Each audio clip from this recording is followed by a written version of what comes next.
tiens d'abord à vous remercier de m'avoir permis de présenter ce matin. On vient de faire un topo, là, un teaching course qui a été bien actif. On a terminé un peu en retard, mais j'espère que vous serez aussi intéressés par cette deuxième présentation. Donc, je m'appelle Xavier Moissé, je travaille à Clermont-Ferrand dans le service du professeur Claveloux, que vous connaissez peut-être en tant que responsable des JNLF. J'ai différents liens d'intérêt avec les laboratoires qui travaillent dans le domaine de la douleur ou dans le domaine de la sclérose en plaques, mais sans lien avec la présentation que je fais ce matin.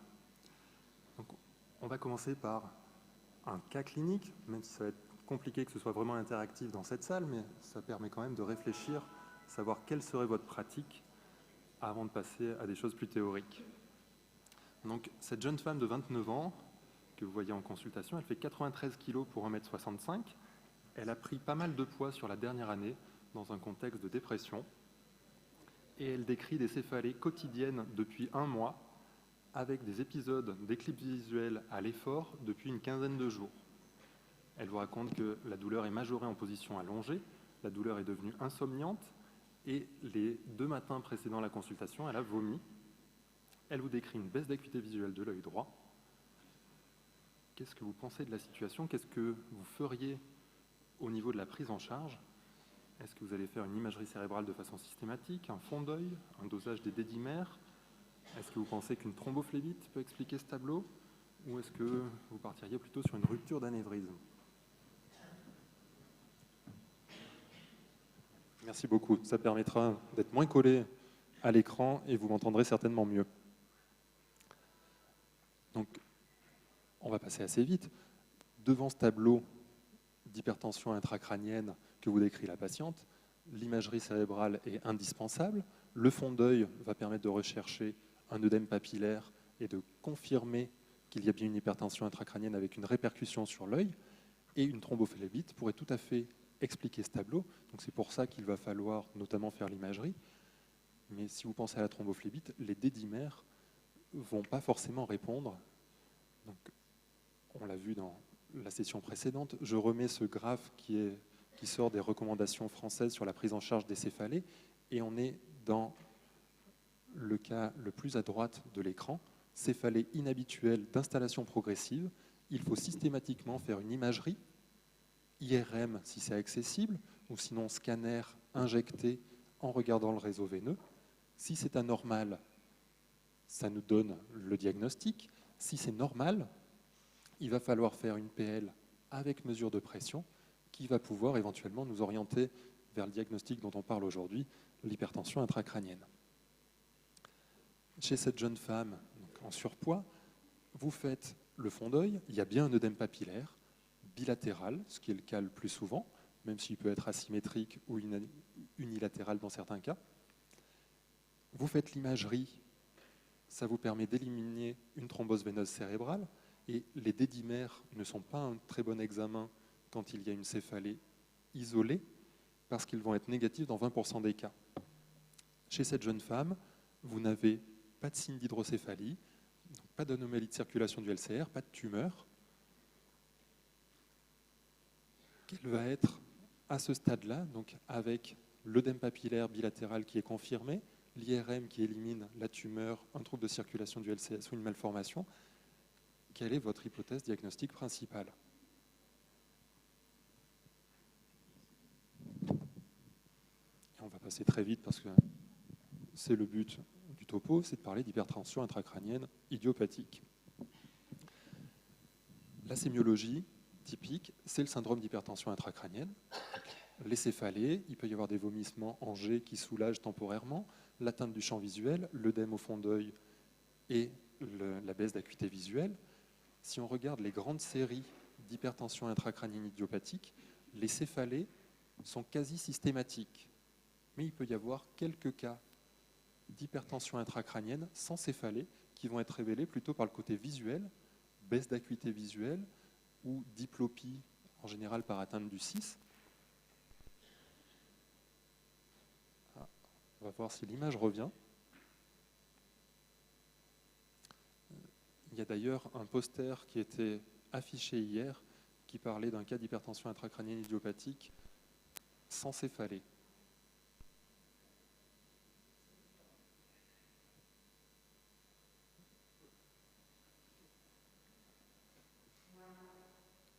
Bon. Donc les céphalées, c'est le plus fréquent, donc quasi systématique. Il peut y avoir des nausées, des vomissements, une une phonophobie. Donc il peut y avoir des choses qui font penser à une migraine. Si la migraine n'est pas habituelle, s'il y a des signes visuels associés, il faut évidemment considérer que c'est possiblement une céphalée secondaire qu'il va falloir explorer. Il y a des acouphènes, en général pulsatiles, de façon relativement fréquente. Il peut y avoir des vertiges, des cervicalgies, la baisse d'acuité visuelle, on en a parlé et c'est le cas chez cette jeune patiente. Il peut y avoir chez certains des troubles cognitifs, un ralentissement, et la diplopie, en général par atteinte du 6, qui concerne presque un patient sur 5. L'imagerie, je vous l'ai dit, elle doit être absolument systématique parce qu'il y a des tas de causes qui peuvent être responsables d'une hypertension intracrânienne. Je n'ai pas illustré avec une tumeur, mais je vous ai mis un gros abcès. Alors, chez ce patient-là, il y avait d'autres signes que l'hypertension intracrânienne. Un trouble de circulation du LCR avec une hydrocéphalie, une thrombose veineuse cérébrale, qu'on voit également ici, un saignement intracrânien, là, un sous-dural. Donc, l'imagerie, on ne peut pas s'en passer, c'est la première étape indispensable. Il faut également faire la ponction lombaire pour ne pas méconnaître une méningite chronique, une autre cause qui pourrait augmenter la pression intracrânienne. Et si tout est normal, on va pouvoir retenir le diagnostic d'hypertension intracrânienne idiopathique. L'épidémiologie, l'incidence, c'est 2 cas pour 100 000 habitants et par an en population générale. Mais dans la population à risque, la femme en âge de procréer, en surpoids, et encore plus si elle est obèse, on est à 12 cas pour 100 000 habitants et par an. Donc ce n'est pas si rare que ça. Quand on évoque ce diagnostic, il faut aller loin dans les explorations pour éliminer les causes secondaires. Et quand on a une cause identifiable qui favorise l'hypertension intracrânienne, on est censé parler plutôt de pseudotumore cérébri que d'hypertension intracrânienne idiopathique. L'idiopathique doit vraiment rester uniquement pour les personnes chez qui on a éliminé tout ce qu'on connaissait. Il y a plein de causes iatrogènes qui peuvent favoriser l'augmentation de la pression intracrânienne. La prise de certains antibiotiques, notamment des cyclines, peut donner ça. Chez une femme jeune, en surpoids, elle peut aussi avoir un problème d'acné avec une prise de cycline au long cours. Donc il faut rechercher puis éliminer tous les facteurs favorisants. Il y a des facteurs hormonaux qui peuvent entrer en jeu. La thyroxine, l'hormone de croissance, le tamoxifène, si jamais il y a eu un cancer du sein. Un surdosage en vitamine A ou en rétinoïdes va augmenter la pression intracrânienne. Les corticoïdes, le lithium ou la cyclosporine peuvent être aussi des facteurs favorisants. Donc, systématiquement, il faut bien analyser l'ordonnance de la patiente si des médicaments sont pris. Pour ce qui est des pathologies associées, il y a des facteurs favorisants. L'anémie en étant important. Dans les posters affichés hier, il y avait un cas d'HTIC chez une patiente avec une anémie importante. Il peut y avoir des pathologies hormonales qui favorisent. Il peut y avoir des problèmes respiratoires. On est dans une population en surpoids ou obèse. Donc, le syndrome d'apnée du sommeil peut majorer l'hypertension intracrânienne. Il faut penser à le rechercher et le traiter conjointement s'il existe. Les anomalies chromosomiques, en général, s'il y a une trisomie 21 ou un syndrome de Turner, on le sait. L'insuffisance rénale peut être un facteur favorisant ou aggravant, et certaines maladies auto-immunes. En ce qui concerne la physiopathologie de cette hypertension intracrânienne idiopathique, elle n'est que partiellement connue. Il pourrait y avoir une augmentation de la synthèse du LCR, qui augmente la pression. Il peut y avoir plutôt une diminution du drainage, parce que si on a une production qui est augmentée, mais un drainage qui est adapté, il n'y a pas de raison que la pression augmente entre les deux. Donc c'est plutôt une réduction de pression qui pourrait être le problème et entraîner les céphalées. Le facteur confondant, c'est que cette augmentation de pression, ça peut être lié à un problème de pression dans les sinus. Et on va reparler de sténose des sinus veineux, qui pourrait augmenter la pression dans le reste des sinus. Chez les patients qui sont en surpoids ou obèses, il peut y avoir une augmentation de la pression intra-abdominale, puis intrathoracique, et que ça entraîne une augmentation de la pression dans les sinus veineux. Donc c'est assez indirect, mais l'obésité pourrait jouer par ce biais-là. Mais dans l'obésité, il y a aussi des cytokines qui peuvent être libérées et qui pourraient modifier la résorption du LCS. Les hormones sexuelles pourraient jouer, mais tout ça, c'est assez mal connu. Donc, cette physiopathologie, elle reste encore assez hypothétique. Je vous ai dit qu'on faisait de l'imagerie pour éliminer les causes secondaires. On va faire le bilan ophtalmologique pour avoir un point précis de l'atteinte visuelle. Au fond d'œil, un œdème papillaire, qui est le plus souvent bilatéral. Au niveau du champ visuel, il faut le faire de façon systématique. On peut avoir un simple élargissement de la tache aveugle, mais on peut aussi avoir une atteinte beaucoup plus sévère du champ visuel. Et là, ce sont les deux yeux chez la même patiente.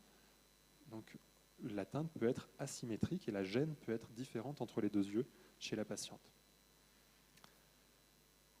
Si l'accès à l'OCT est possible, c'est bien pour le suivi, ça va permettre de quantifier l'œdème et de le suivre. Là, c'est un fond d'œil et une OCT chez un sujet sain. Pour comparer avec un sujet qui a une hypertension intracrânienne, on voit l'œdème papillaire important et on voit sur les courbes d'OCT qu'il y a une augmentation importante de l'épaisseur des fibres rétiniennes. C'est l'œdème qui donne cette augmentation d'épaisseur.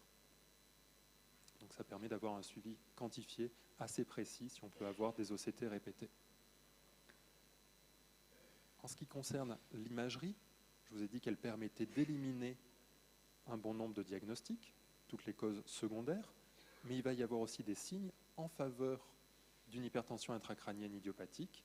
Il faut guider un peu votre radiologue ou il faut vous-même regarder les images en ayant ces signes en tête à rechercher. On peut avoir, comme ici, un aspect de selle turcique vide. Donc, sur les 3 plans de coupe, on voit la selle turcique qui paraît complètement vide. On peut avoir un aplatissement du pôle postérieur du globe oculaire. La pression intracrânienne est telle que ça aplatit le pôle postérieur. Il peut y avoir, comme ici, un bombement de la papille qui devient très visible. Et il y a également un élargissement des espaces périoptiques. Donc vous avez le LCS qui est bien visible de part et d'autre du nerf optique. Le nerf optique peut devenir tortueux. Donc, tous ces signes autour de l'œil sont à regarder de façon précise. Et enfin, là j'ai noté aspect de sténose des sinus transverses plutôt que réelle sténose. On va y revenir. Quand la pression intracrânienne est élevée, les structures qui sont un peu souples et qui vont pouvoir être déformées par l'hypertension intracrânienne, ce sont les sinus veineux. Donc, on peut avoir un aplatissement des sinus veineux, un aspect de sténose, sans qu'il y ait une sténose réelle. Donc, dans les causes secondaires, je vous disais qu'il faut rechercher une sténose. Ça peut être le cas qui augmente la pression dans les sinus veineux, mais on peut avoir aussi cet aspect qui est plutôt une conséquence de l'hypertension que la cause. Je reviens à notre patiente. Donc, on évoque une hypertension intracrânienne idiopathique parce qu'on a l'imagerie qui élimine les autres causes, des signes, c'est réellement l'IRM de la patiente là, des signes qui sont très en faveur d'une hypertension intracrânienne idiopathique. On va quand même aller mesurer la pression du LCS. Vous allez faire l'analyse du LCS pour éliminer une méningite chronique, éliminer une autre cause qui augmenterait la pression, mais vous allez vouloir faire une mesure de pression. Comment allez-vous la réaliser? En pratique, on va la faire chez un patient couché. Si vous avez besoin, vous pouvez piquer assis, mais il faut absolument faire la mesure couchée. Parce que chez un patient assis, en fonction de la position de la tête, vous allez avoir une hauteur de la colonne d'eau qui va être variable, et il n'y a aucune formule correcte qui permet de corriger en fonction de la taille du patient, de sa position, pour savoir quelle est réellement la pression intracrânienne et qu'est-ce qui est lié à la position.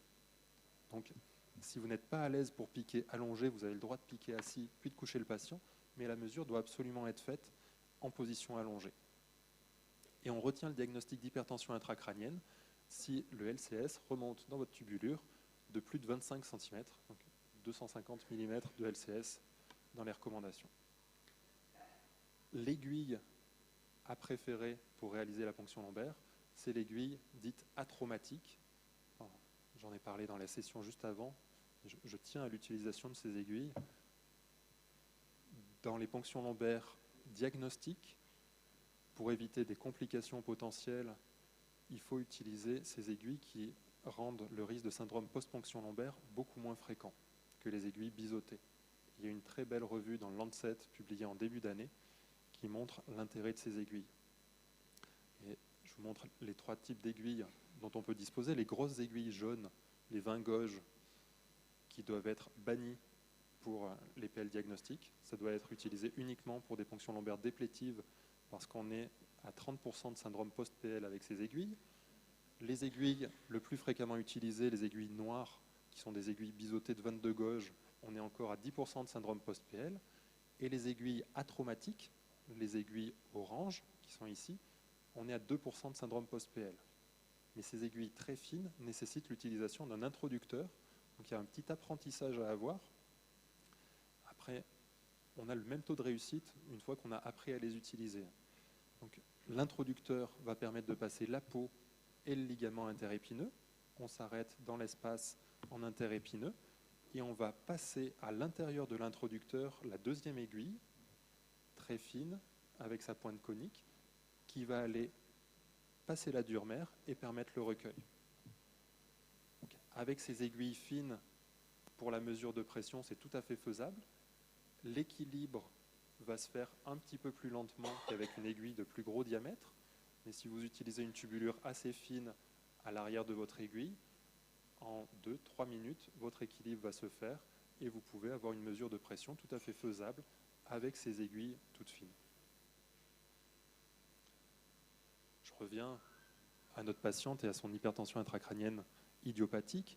Dans la classification internationale des céphalées, la version actuelle qui a été publiée en janvier 2018, c'est dans le chapitre 7, céphalée attribuée à une affection intracrânienne non vasculaire, céphalée par augmentation de la pression du liquide cérébrospinal, et le 7.1.1, hypertension intracrânienne idiopathique. Et les critères de cette HTIC idiopathique, c'est une céphalée nouvelle ou récemment aggravée dans un contexte d'augmentation de la pression. On retrouve bien la valeur de 250 mm de LCS, alors ça peut être jusqu'à 280 chez l'enfant, et il faut que la céphalée soit en lien temporel avec l'hypertension ou la céphalée accompagnée d'acouphènes pulsatiles ou d'œdème papillaire. Donc, dans le cas présent, notre patiente, elle avait une migraine de temps en temps avant, là elle se met à avoir mal à la tête tous les jours, on prouve l'augmentation de pression intracrânienne, elle a l'IRM typique et on a éliminé les autres causes, on peut bien retenir ce diagnostic d'HTIC idiopathique. En ce qui concerne l'évolution de ces patients, ils peuvent être soulagés après la déplétion de LCS. Donc, si on remet une pression intracrânienne plus normale, on peut les soulager. Mais la sensibilité, vous voyez, 72%, spécificité 77%, c'est pas très bon. Donc, si vous ne faites pas de mesure de pression, mais que vous vous contentez d'un test diagnostique en disant « je retire du liquide », si la patiente est soulagée, c'est qu'on avait le bon diagnostic, vous allez vous tromper dans un quart des cas. Soit ce n'était pas le bon diagnostic, mais vous l'avez soulagé quand même, soit c'était le bon diagnostic et vous ne l'avez pas soulagé, mais vous allez rater des patients. Donc la mesure de pression est absolument indispensable. Si vous avez fait le bon diagnostic et que vous contrôlez l'hypertension intracrânienne, malgré tout, il y a 2/3 des patients, surtout des patientes, qui vont continuer à avoir des céphalées 1 an après. Alors en général, moins intense, ça va être mieux contrôlé, mais il peut tout à fait persister une céphalée, alors même que vous avez le bon diagnostic et la bonne prise en charge. Et pourquoi est-ce qu'il est important de diagnostiquer comme il faut ces patients? C'est parce que si on les prend mal en charge, trop tardivement, L'hyperpression prolongée au niveau de la tête du nerf optique va entraîner une ischémie, puis une atrophie. Une fois que le nerf optique est atrophié, il n'y a plus de récupération possible. Et donc on peut avoir une cécité irréversible, bilatérale, sur des HTIC sévères qui ne sont pas traités. Donc j'insiste sur le fait qu'il ne faut jamais parler d'HTIC bénigne, c'était l'ancien terme. On ne peut vraiment pas dire qu'une maladie soit bénigne quand on peut perdre les deux yeux. Donc on garde le terme d'HTIC idiopathique, inexpliqué, mais ça n'est pas bénin. En ce qui concerne le traitement de ces patients, la première chose à faire, c'est essayer de diminuer le poids.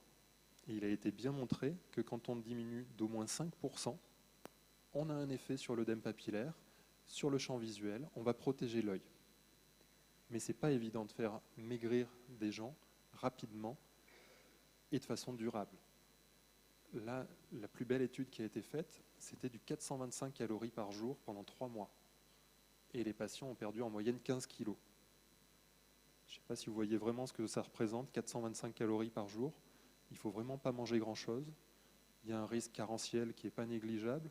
Donc des régimes aussi stricts, ça marche très bien dans les études. Dans la vie de tous les jours, ça peut être compliqué. Mais en tout cas, il faut accompagner les patients pour leur permettre de perdre du poids. Et ça va être surtout alimentaire, parce qu'ils ont des éclipses visuelles à l'effort, ils augmentent leur céphalée à l'effort, donc vous n'allez pas les mettre au sport. Vous allez d'abord les faire maigrir en mangeant moins, mais pas encore en brûlant des calories en faisant du sport. Ça sera une deuxième étape pour maintenir le poids. Au niveau pharmacologique, on peut utiliser l'acétazolamide, c'est le Diamox. Alors, c'est des comprimés de 250 mg, on peut monter jusqu'à 4 grammes par jour, ce qui fait 16 comprimés. Ça va diminuer la sécrétion de LCS. D'après les études, ça favoriserait aussi la perte de poids, mais 16 comprimés de Diamox par jour, il y a quand même un bon nombre de patients qui ne le tolèrent pas. Donc le but, ça va être de mettre le Diamox en place à une dose correctement tolérée par le patient et de le garder au long cours. Le topiramate peut être utilisé aussi, 100 à 150 mg par jour, à mettre en place progressivement pour que la tolérance soit correcte.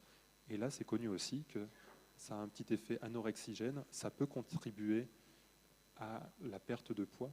Alors, ce n'est pas pour ça qu'il est mis, c'est bien pour réduire la sécrétion de LCS, mais s'il y a cet effet secondaire plutôt positif dans ce cas-là, si le patient perd 1 ou 2 kilos grâce au traitement, ce n'est pas une mauvaise chose. Et en dernier recours, il y a possibilité d'utiliser une chirurgie. Si l'atteinte visuelle est rapide, non contrôlée, il faut faire diminuer la pression intracrânienne. On peut proposer des fenestrations de la gaine du nerf optique, si vous trouvez un ophtalmo qui accepte de le faire, parce que le geste est un peu risqué. Si on touche le nerf optique, il peut y avoir une neuropathie optique traumatique définitive, donc vous pouvez avoir une cécité liée au geste, alors que vous étiez là pour sauver les yeux. Donc, moi, dans ma région, il n'y a aucun ophtalmo qui accepte de faire une fenestration de la gaine du nerf optique. Vous verrez noté dans plein d'articles que le stenting des sinus veineux permet de diminuer la pression intracrânienne. C'est des séries de cas non contrôlés. Il y a des résultats qui paraissent parfois excellents, très spectaculaires, mais comme je vous le disais, pour un grand nombre de patients, on est plutôt sur une conséquence, cet aspect de sténose du sinus veineux, plutôt que sur la cause. Et mettre en place un stent dans un sinus veineux, il y a un risque d'hémorragie, il y a un risque dans les suites de sténose adjacente au stent. Donc les choses ne sont pas si simples au long cours si on met un stent dans un sinus veineux. Et pour l'instant, ça n'est pas vraiment recommandé pour ces sténoses qui ont l'air d'être plutôt secondaires. Donc l'autre option qui peut être utilisée, c'est la dérivation par les neurochirurgiens du LCS avec une dérivation ventriculo-péritonéale.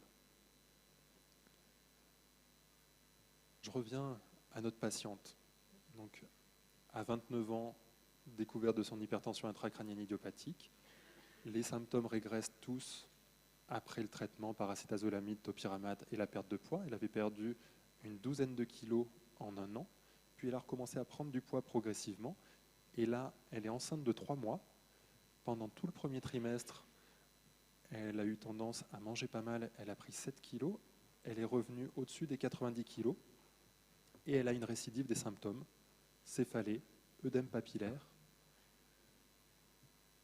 Qu'est-ce que vous allez faire pour prendre en charge cette patiente enceinte avec une hypertension intracrânienne idiopathique? C'est un cas concret.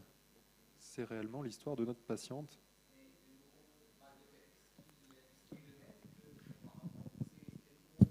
Alors, c'est vraiment la même chose. C'est le même mal de tête qu'auparavant. On l'a réexploré. On est convaincu que c'est bien de nouveau une hypertension intracrânienne idiopathique. On a éliminé les autres causes. Comment vous avez éliminé? Est-ce que vous avez fait une nouvelle IRM? Nouvelle IRM, nouvelle ponction lombaire avec mesure de pression. Oui, on peut soustraire mesurer la ponction du LCR, Oui. faire des soustractions, Oui. proposer un régime. Alors le Diamox, je pense on peut le donner à la femme enceinte. Eh bien, non, la seule chose qu'on va pouvoir faire, ce sont les ponctions lombaires déplétives, itératives. C'est le seul cas dans lequel on va se permettre de répéter des ponctions lombaires. C'est déconseillé de manière générale pour la prise en charge de l'hypertension intracrânienne idiopathique parce que le volume de LCS est normal. Et donc si on déplète beaucoup de liquide, on peut donner des céphalées d'hypotension à nos patientes. Donc, vous verrez dans la présentation suivante ce que ça donne sur l'hypotension du LCS. Mais là, il va falloir dépléter peu et assez souvent pour essayer de soulager la patiente. C'est vraiment le traitement de sauvetage pendant la grossesse parce que acétazolamide et topiramate, c'est déconseillé. La perte de poids pendant la grossesse, c'est très compliqué à gérer. Là, on essaie plutôt d'éviter une prise de poids excessive, mais faire perdre du poids en pleine grossesse, c'est très limité. Donc, on ne va pas la mettre à 400 calories par jour au 3e mois de grossesse. Et les chirurgiens, en tout cas chez nous, refusent totalement d'opérer une patiente enceinte si on a d'autres solutions à proposer pour sauver l'œil. Donc, dans une situation pareille, la seule solution pour gérer en attendant la fin de grossesse, où on va pouvoir remettre en place le traitement hypocalorique plus strict, on va pouvoir remettre en place acétazolamide topiramate, eh ben, on patiente avec les PL. C'est ce qu'on a fait chez cette dame. La grossesse était arrivée à terme, elle a reperdu du poids et tout s'est stabilisé parfaitement après. Donc on lui a évité de mettre en place une dérivation ventriculo-péritonéale dont elle n'a pas besoin actuellement. Donc, pour cette présentation, les quelques messages clés à retenir. Cette hypertension intracrânienne idiopathique, elle va concerner surtout la femme obèse en âge de procréer.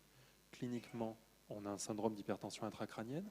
Il faut faire le bilan ophtalmo pour rechercher l'œdème papillaire au fond d'œil, champ visuel et OCT pour le suivi, l'IRM avec les images typiques que l'on a vues tout à l'heure. On fait une biologie systématique pour rechercher les causes qui pourraient être favorisantes, éventuellement une recherche d'apnée du sommeil chez ces patients obèses, la mesure de pression donc supérieure à 25 cm d'eau faite avec les aiguilles atraumatiques et le traitement perte de poids, acétazolamide topiramate et éventuellement les chirurgies dans les cas extrêmes. Je vous remets les images typiques de l'IRM, selle turcique vide, dilatation des espaces périoptiques, sténose des sinus transverses et aplatissement de la partie postérieure de la sclère. Donc, à avoir en tête et à rechercher en cas de suspicion d'HTIC idiopathique. Et toute dernière diapo, la Fédération européenne des céphalées a publié le mois dernier ses recommandations pour la prise en charge de la céphalée intracrânienne idiopathique. Vous retrouverez à peu près tout ce que je vous ai dit ce matin. La seule petite chose qui font apparaître, c'est cette zone grise entre 25 et 30 cm d'eau de LCS, où il ne faut pas hésiter à demander, pour les pressions limites, une mesure prolongée de la pression et être sûr que c'est bien la cause. Souvent, on a des pressions qui sont largement supérieures à 30 dans ces HTIC idiopathiques symptomatiques. Je Je vous remercie de votre attention.